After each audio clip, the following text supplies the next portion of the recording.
welcome to another episode of Frightfully Forgotten Horror Movies.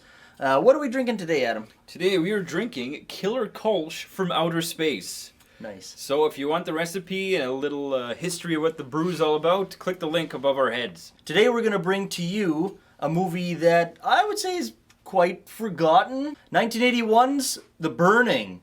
This movie was directed by Tony Malum, co-written by Harvey Weinstein and Tony Malum too. Jason Alexander is in this. Obviously he's George Costanza. Leah Aries is in this. She was in Bloodsport. You'll end up like Jackson or worse. Brian Backer's in this too. He's in like Fast Times at Ridgemont High.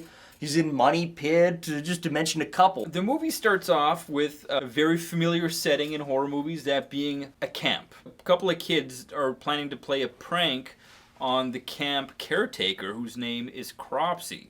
Guess they make him sleep in his own tool shed? I don't know, like... A little light on the budget there.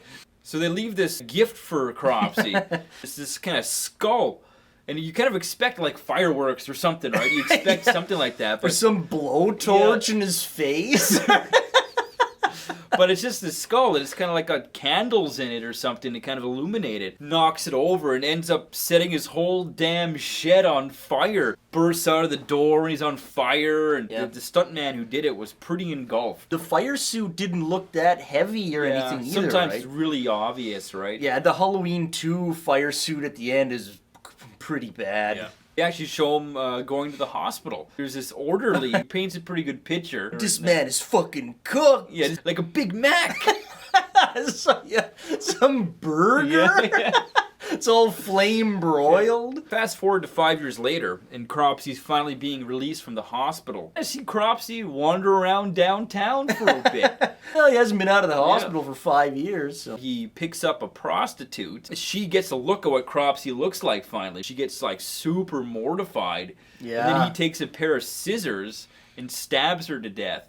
And the scissors is kind of like a motif going forward in the movie. Now we get introduced to the new crew at the camp that Cropsy originally worked at. The dynamic between all the kids is really good. A whole crew of these guys want to take a canoe trip. Heading upriver. On a canoe trip. None of them, by the way, are wearing life jackets. Yeah, which is kind of... Yeah, which is a sign of the times, right? They take a whole bunch of canoes out to this island that's way out. They're going to camp out there.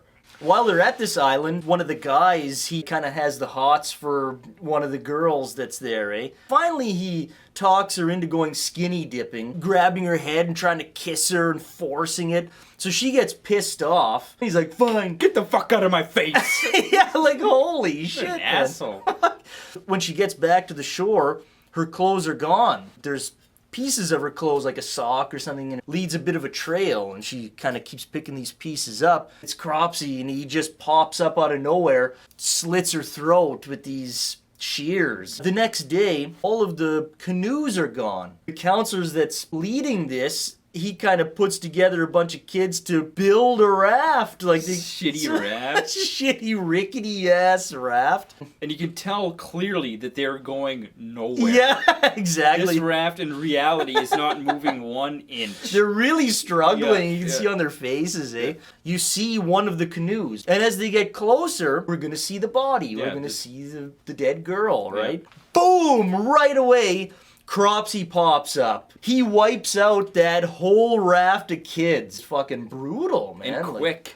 Quick, yeah. He wastes no time. Not too often you see a group killed like that No. in these slashers. No, and that it's usually quick. 1 by 1, you know? Yep. The raft starts to drift back into the scene here. One of the girls takes a swim out to the raft. She tries to get up and she pulls like an arm off. And all of a sudden one of the kids' bodies sort of floats up, and that sort of blockhead jock kid, he kind of wrangles up one of the girls, you know. A little action. A little action. Which doesn't last long at all. No. He goes back to the main camp, and while the girl is left, Cropsy takes care of that. Alfred follows him, and he watches this guy get killed by Cropsy. Alfred goes back and tells one of the main counselors. He actually goes to these two kids and notices that they're dead. Cropsy pops out again, Alfred takes off. Cropsy goes and starts after him. He gets into like these ruins and Yeah. everything, like these reminds you like Aztec ruins or something. And in the way woods. the kid runs, he's always like, oh, With his mouth open. Yeah. he kind of runs like a hunchback or something. Yeah. Todd wakes up. He grabs an axe, starts out after Cropsy. What happens after that? The showdown. You gotta watch it to see. At the end, usually it's the slasher character hunting, you know, in most cases a girl. In this case, it's a boy. Then this other guy is hunting Cropsy on top of that. So it's like he's on Cropsy's tail and Cropsy is on Alfred's tail. There's some controversy with this movie a little bit because it's blatantly a knockoff of Friday the 13th. But the neat thing is it doesn't feel that much like a ripoff.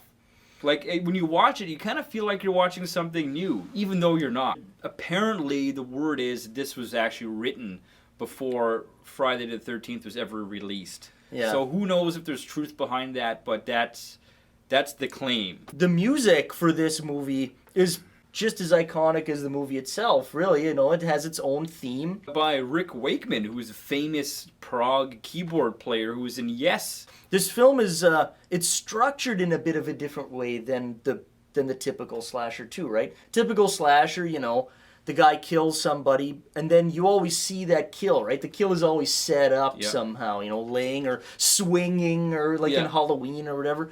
But in this movie, you think that's going to happen. But then it doesn't, and then Cropsy pops out, and it's kind of neat, right? They just completely turn that around on their head. And before that raft scene, I was thinking, I was like, man, it's like, what the hell's going on with this movie? Like, fuck, I'm starting to get a little pissed off here. Where's all the kills? Yeah, and you wait a long time. Then he pops up and kills fucking 5 of them at once. It's like, all right, well, that makes up for it. And another thing this movie does better than all the Friday the 13th movies, I think, this feels like a real camp. Yeah. It doesn't feel like a Hollywood staged camp, because just the quantity of kids alone. Like, there's that scene where they're all eating together in that mess hall thing. There's like, gotta be like 75 kids. Mm-hmm. There's never that many kids in a Friday the 13th movie. Maybe plays into Cropsy's character a bit where has to be opportunistic about where he kills, right? Yeah. Because if he kills right in the midst of 100 kids, well, it's not going to really work out so well, right? That's why he does it all at the island where it's all secluded. Exactly. The effects, right? Which is by the man here, Tom Savini. Yep. I mean, shit. You have a lot of cool stabbings, slashings, fingers. I mean, come on. Tom Savini actually turned down Friday the 13th Part 2 to do this movie. I think Cropsy looks great. I think it's really good makeup and it's very horrific reveal when you finally see Cropsy's face. He's pretty fucked up. Exactly. But yeah, apparently Tom Savini wasn't happy with that makeup. You actually sympathize with the killer. These fucking kids burned him alive. Cropsy's maybe a little justified in his revenge here, you know. And you're not sure or not if Todd was one of the kids that participated in the Cropsy prank. Yeah. So they kind of allude to that, and it kind of makes you think, was he part of that? And they don't say yes or no, like, cleanly, but it's definitely implied, which I thought is neat. And if it is true, well, he totally deserved what was coming to him of Cropsy hunting him down, right? Exactly. That's why it plays into the whole sympathy thing. Yeah. Another cool thing about Cropsy, he's got his own iconic weapon. Michael Myers has his butcher knife. Jason has the machete. Cropsy's got his shears, which is garden neat. shears. Yeah. If you're a fan of slashers, you have to see The Burning. If you haven't seen it, it does get forgotten and goes under a lot of people's radar. No sequels, so there's no like legacy behind it. It's just kind of like a one-off. If you're a fan, of course, Friday the 13th, Nightmare on Elm Street, Sleepaway Camp, any of those types of movies, you have to check out The Burning. It's tons of fun. Yeah. It's a very fun movie. So check out The Burning. Also, check out the documentary called Cropsy. Yeah, that's right. Which has nothing to do with this movie, besides the fact that I think that they got the name of Cropsy in this movie from just an urban legend. And the documentary Cropsy is about an urban legend. Right. And that documentary, nothing to do with this movie besides sharing the name Cropsy, is one of the creepiest fucking documentaries I've seen in my life. Yeah, if you watch it by yourself, like, if you watch it sort of like a horror movie, it'll scare the shit out of you, actually. Yeah. So check out The Burning and check out Cropsy.